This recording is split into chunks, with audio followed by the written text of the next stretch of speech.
चलिए जानते हैं देश और दुनिया के सिलेक्टेड काम की और महत्वपूर्ण 50 बड़ी खबरों को सिर्फ 10 मिनट में। पर अभी तक आपने इस वीडियो को लाइक नहीं किया है तो लाइक कर दीजिए।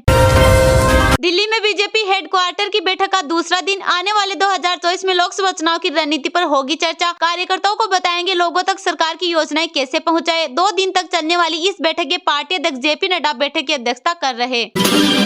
वित्त मंत्रालय ने IMF रिपोर्ट पर असहमति जताई। कहा 2028 तक देश पर GDP का 100% कर्ज का अनुमान लगाया गलत। 2002 की तुलना में कर्ज हुआ कम। प्रधानमंत्री नरेंद्र मोदी ने कहा ऐसा माहौल बनाना चाहते हैं कि जहां दुनिया भर से कोई भी भारत में घर जैसा महसूस करे, जिसमें देश की प्रक्रिया एवं मानव परिचित व स्वागत करने वाले हो। अयोध्या में रामलला के सिंहासन पर चढ़ेगा सोना। 12 तस्वीरें 1 मिनट 24 सेकंड के मुहूर्त में प्राण प्रतिष्ठा होगी। पहला फ्लोर 9 दिन में तैयार होगा।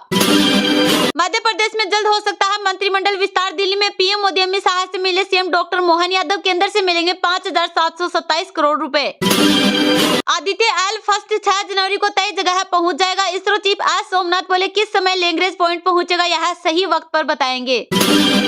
जम्मू के अखनूर में एक आतंकी हुआ ढेर। घुसपैठ की कोशिश हुई नाकाम। सेना ने कहा निगरानी कैमरे में 3 आतंकी डेड बॉडी ले जाते दिखे। समाज पार्टी के अध्यक्ष भीम आर्मी चीफ चंद्रशेखर आजाद ने इंडिया गठबंधन से मांगी मदद। कहा बीजेपी को हराना आसान नहीं। राज्यसभा सदस्य कपिल सिब्बल ने वित्त मंत्री निर्मला सीतारमण से कहा बेरोजगारी और देश पर बढ़ते कर्ज जैसे मुद्दों पर चिंता करनी चाहिए। वित्त मंत्री पर जमकर साधा निशाना। दिल्ली में कॉमर्शियल गैस सिलेंडर के दाम ₹39.50 घटे। मैसूर दाल इंपोर्ट पर रियायत की समय सीमा बढ़ी। पॉलीकैब के 50 ठिकानों पर इनकम टैक्स ने मारी रेड। भारत में बीते 24 घंटे में सामने आए कोविड-19 के 752 नए केस। 4 की हुई मौत। केरल में हुए सबसे ज्यादा एक्टिव केस। WHO ने कहा 1 महीने में संक्रमण 52% बढ़ा। भीड़ वाले इलाके में जाने पर अनिवार्य रूप से मास्क जरूर पहने। जानबूझकर वहां खड़े रहना और राज्यसभा के सभापति के प्रति अनादर को बढ़ावा देना। मिमिक्री विवाद पर केंद्रीय मंत्री स्मृति ईरानी ने की राहुल गांधी की आलोचना। लोकसभा चुनाव से पहले कांग्रेस ने मैनिफेस्टो कमेटी बनाई। पी चिदम्बरम अध्यक्ष होंगे। 16 सदस्यीय कमेटी में प्रियंका गांधी, शशि थरूर और जयराम रमेश हुए शामिल। सरकार युवाओं को धार्मिक आधार पर बांट रही। हिजाब पर लगा प्रतिबंध हटाने पर बोली बीजेपी पढ़ने लिखने के समग्र वातावरण में व्यवधान पैदा कर रही।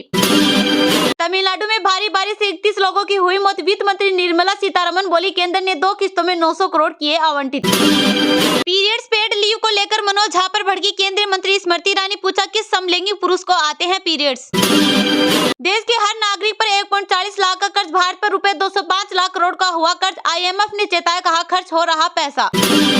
छत्तीसगढ़ में विष्णु देव साय मंत्रिमंडल गठन के बाद प्रशासनिक सर्जरी की तैयारी। DGP की रेस में ADG गौतम आगे 17 जिलों के कलेक्टर बदल सकते हैं। बिहार के सीएम नीतीश कुमार की JDU और लालू प्रसाद यादव की RJD का जल्द होगा विलय। केंद्रीय मंत्री गिरिराज सिंह ने किया दावा।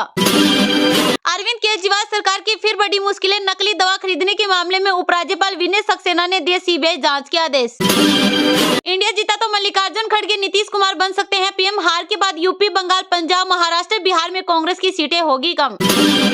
मध्य प्रदेश, राजस्थान में बढ़ा तापमान। ठंड से मिली थोड़ी राहत। हिमाचल में 3 इंच बर्फबारी। पर्यटकों के चेहरे खिले। दिल्ली में कोहरे से 16 फ्लाइट्स हुई लेट। सबसे बड़े इलेक्ट्रोल ट्रस्ट ने भाजपा को दिए 71% चंदा। 10 साल में 360% बढ़ी दान की राशि। 2013 में UPA सरकार लाई थी इलेक्ट्रोल ट्रस्ट। महाराष्ट्र के उप मुख्यमंत्री अजित पवार बोले PM और खड़गे में बड़ा अंतर। कहा लोकसभा में जनता मोदी के साथ लिखकर देने को तैयार। गठबंधन को धोखा नहीं दूंगा। नगीना सीट से लोकसभा चुनाव लड़ेंगे भीम आर्मी चीफ चंद्रशेखर आजाद। महंगाई बेरोजगारी को लेकर भाजपा सरकार पर बोला हमला। अब बंगाल में भी सीटों के बंटवारे पर मचा घमासान। कांग्रेस को 2 से ज्यादा सीट नहीं देना चाहती है ममता बनर्जी। बंगाल में इंडिया गठबंधन की राह मुश्किल। न्यू लिवरी के साथ एयर इंडिया का A350 विमान पहुंचा बाहर। दिल्ली एयरपोर्ट पर हुआ लैंड। 4 महीने पहले एयरलाइन ने अनवील किया था नया लोगो।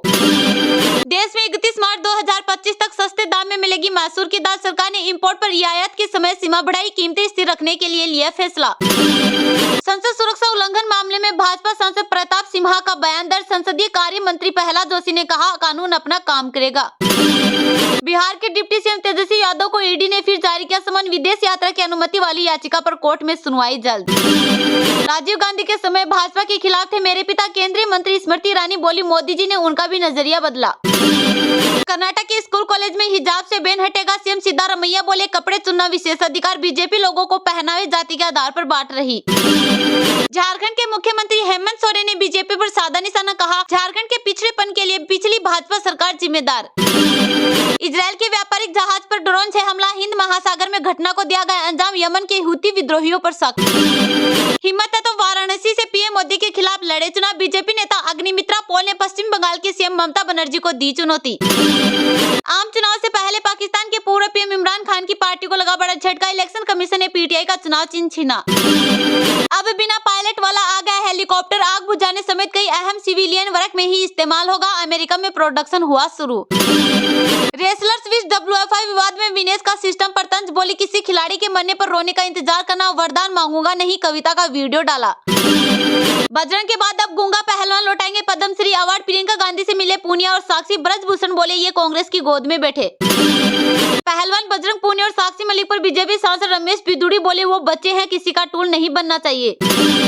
कर्नाटक में सूखे की स्थिति पर केंद्र सरकार गंभीर, उच्च स्तरीय समिति के साथ बैठक की अध्यक्षता करेंगी केंद्रीय गृह मंत्री अमित शाह।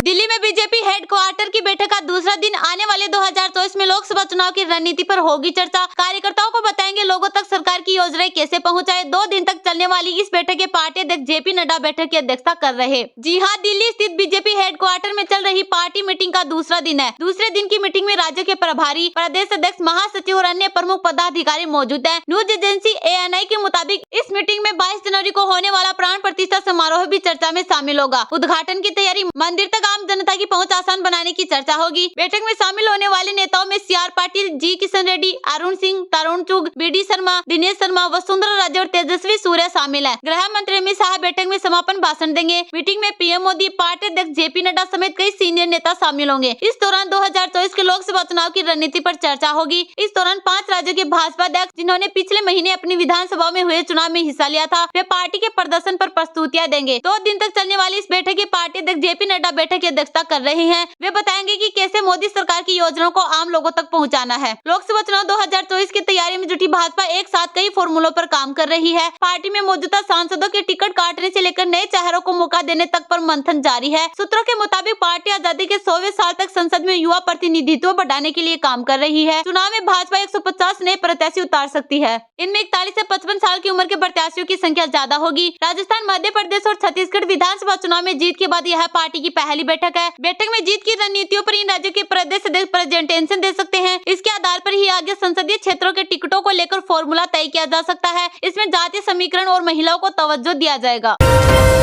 भारत में बीते 24 घंटे में सामने आए कोविड-19 के 752 नए केस, 4 की हुई मौत। केरल में हुए सबसे ज्यादा एक्टिव केस। WHO ने कहा 1 महीने में संक्रमण 52% बढ़ा। भीड़ वाले इलाके में जाने पर अनिवार्य रूप से मास्क जरूर पहने। देश भर में कोरोना के केस 4.50 करोड़ के ऊपर पहुंच गया है। स्वास्थ्य मंत्रालय के मुताबिक पिछले 24 घंटे में 752 नए मामले दर्ज किए गए हैं। 325 लोग ठीक हुए हैं, जबकि संक्रमण की वजह से 4 लोगों की मौत हुई है। देश में एक्टिव मामलों की संख्या 3420 है। एक दिन पहले यह आंकड़ा 2998 था। हेल्थ मिनिस्ट्री के मुताबिक राज्यों में केरल में सबसे ज्यादा 665 केस मिले हैं। 2 लोगों की मौत हुई है। इनमें 297 ठीक हुए हैं, जबकि 266 लोगों का इलाज चल रहा है। एक्टिव केस के मामले में केरल के बाद कर्नाटक 70 केसेस के साथ दूसरे नंबर पर है। कर्नाटक और राजस्थान में एक मौतें दर्ज की गई है। वर्ल्ड हेल्थ ऑर्गेनाइजेशन के मुताबिक पिछले 1 महीने में दुनिया भर में कोरोना के मामले में 52% का इजाफा हुआ है। 19 नवंबर से 17 दिसंबर के बीच 8,50,000 केस रिपोर्ट हुए हैं और 3000 मौतें हुई हैं। हालांकि इस 1 महीने के दौरान डेथ रेट 8% घटा है। इसका मतलब पिछले महीने कोरोना से 8% ज्यादा लोगों ने दम तोड़ा था। विश्व स्वास्थ्य संगठन के अनुसार कोरोना का नया JN फर्स्ट वेरिएंट अब तक 41 देशों में फैल चुका है। France, America, Britain, Singapore, Canada और स्वीडन में JN फर्स्ट के मामले सबसे ज्यादा है। भारत में 22 दिसंबर तक नए वेरिएंट के 23 मामले मिले हैं। आधिकारिक सूत्रों के मुताबिक सभी केसेस हल्के लक्षण के हैं। WHO ने JN फर्स्ट को वेरिएंट ऑफ इंटरेस्ट में शामिल किया है। WHO ने बताया कि अभी तक का विश्लेषण कहता है कि मौजूदा वैक्सीन JN फर्स्ट वेरिएंट पर पूरी तरह से कारगर है। इससे लोगों को ज्यादा खतरा नहीं है। केंद्र सरकार ने नए वेरिएंट को लेकर 18 दिसंबर को सभी राज्यों के लिए एडवाइजरी जारी की है। इसमें सभी राज्यों को ज्यादा से ज्यादा कोविड टेस्ट करने को कहा गया। केंद्र ने पॉजिटिव सैंपल जीनोम सीक्वेंसिंग के लिए लैब भेजने का निर्देश दिया है। केरल में कोविड-19 का मामला बढ़ने के कारण वहां भी एडवाइजरी जारी की गई है। यहाँ 60 वर्ष और उससे अधिक उम्र के सभी बुजुर्गों, किडनी, हृदय, लीवर जैसी बीमारियों से पीड़ित लोगों, गर्भवती महिलाओं, स्तनपान कराने वाली माओं को बाहर जाने पर अनिवार्य रूप से मास्क पहनने की सलाह दी गई है।